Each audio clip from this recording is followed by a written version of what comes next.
I would like to thank you.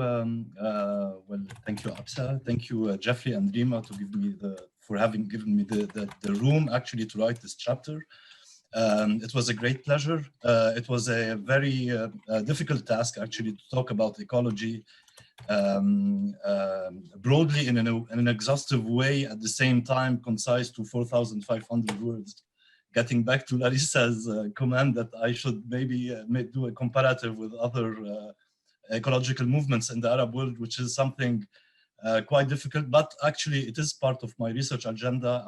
I'm having an article that will be published soon in Journal of Agrarian Change, which is called Manufactured Regional Scarcity, the MENA region under global food regimes. So here I will talk a little bit more, and it draws a little, I will draw some lines with what was discussed until what Jeffrey was saying, is that actually we're living in a moment, but it's a global moment of neoliberal crisis, neoliberal failure, but there's a transition that is happening maybe since what Melanie referred to, the monetary crisis. Now we're dealing with a post-COVID crisis. We're waiting at any moment that the Fed raises the interest rates, and we see something new drawing worldwide, I think. So yeah, there's something happening with neoliberalism. Actually, Lebanon gives a great example of what might be a dollarized economy collapsing. So we're getting back to what is Bretton Woods, the collapse of Bretton Woods and the post-Bretton Woods collapse, perhaps. Or there's something actually worldwide, and getting back to there are not only local crises that are happening, but I would like to call them global ones, because they have their global actors, dimensions, and they do have their local experiences. Getting back to experiences, what Jeffrey actually was saying. Something I would like to add to the general discussion is that maybe it's something I trimmed. Actually, I have, and out of this chapter, I developed maybe something that goes double, and that I even had to trim to cope with what was requested. But I made the discussion actually between, well, actually, if we look at Occupy Wall Street, if we look at Indignato in Spain, well, people refer to what is neoliberalism as neoliberalism, which is not the case for an Egyptian or a Tunisian. He won't say, well, this is neoliberalism. Maybe there's something, well, it's not myopic, but well, there's a subsidy, there's a state, there's something that is moving, but they don't call it neoliberalism. It's not actually the work of, well, educating people that we're living under neoliberalism, but it's the era that we academia maybe agree on, but which is not the case of people Lambda or a person Lambda on the streets in Beirut.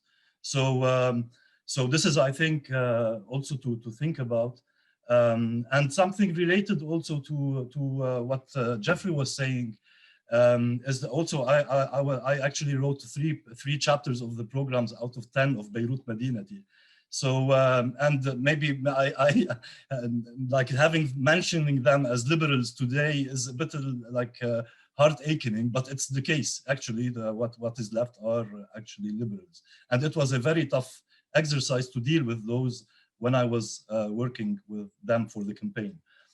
So there's a very important point, I think. Is it a velvet or a radical revolution? So this like characteristic is something that one must give in any revolution. Is it a velvet one? Was it trying to change things through in the playground of the system? For example, running for the elections under what law? Why wouldn't be today a mobilization against the upcoming electoral law? Why wouldn't be, no, this law does not represent us, and mobilize again around those terms? Actually, I left Lebanon in September 2019, so 1 month before the revolution. I'm a virtual participant of the revolution, but I had the chance to go a couple of times and be there on the ground.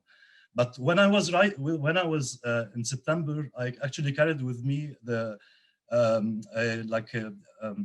consultancy from the ILO and the Central Administration of Statistics. So I was writing at the same moment of the revolution, living household conditions and labor force in Lebanon. So, and I was watching a lot in numbers of what's actually happening in the ground. For example, 72% of Lebanese families before in 2019 used to live 72% with less than $1,200. So yeah, those were huge numbers that are there, and that were actually telling me something. And something quite very important, and now that we're witnessing, is actually the 25, 64 years old in Lebanon. I don't know, I'm gonna try to share now. It's something that is unpublished actually, but I'm gonna try to share this figure with you. Can you see it? Yeah, so we can see the squeeze. So we call it's a clear squeeze at 25, 64 years old. Those are people that are meant to be part of the active labor out there. So this is in 2018, 2019 survey, and we see this at the national level.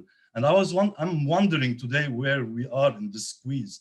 So revolution without its youth, it's something also quite telling. Why is it a success or failure? But there's a huge component there that actually there's no youth in Lebanon anymore.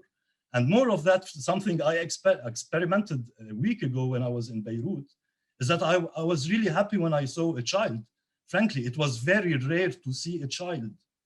Correct me if I'm wrong, Rima and Jeffrey, but it's very rare to see like children around, playing around. And this is really, I don't know, it's maybe beyond people, or maybe some discussion were saying it's the collapse of the society.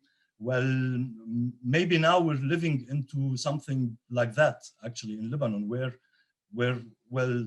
now those few youth are maybe the kids or of those that are elder, but those are also prominent people to leave the country. So so I would like maybe to stop on that we have actually some components that are missing in the analysis. And something also quite I would like to stop on is actually, well, this is also to respond to what Lama was asking, actually how does neoliberalism form those struggles?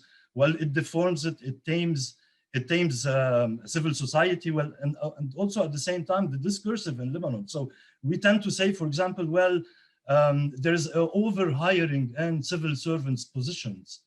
And I would say, tell you a number, there are actually 5,000 out of 25,000 civil servants in Lebanon at 59 years old average age. So there are around 80% of vacant positions. So there is no public services anymore in Lebanon. But at the same time, we see that 120,000 armed forces are being also paid by the government. But we may point on corruption made by old administrators, but we forget to see the bigger picture, which actually, I would call it, maybe to add to what Rima, like dual, it's actually an authoritarian neoliberalism with a huge part of its budget going actually to the army. It's around 40% of the budget, which is a huge, and this is something that is some kind of maybe silent in the discussion today and previously also. Amazing.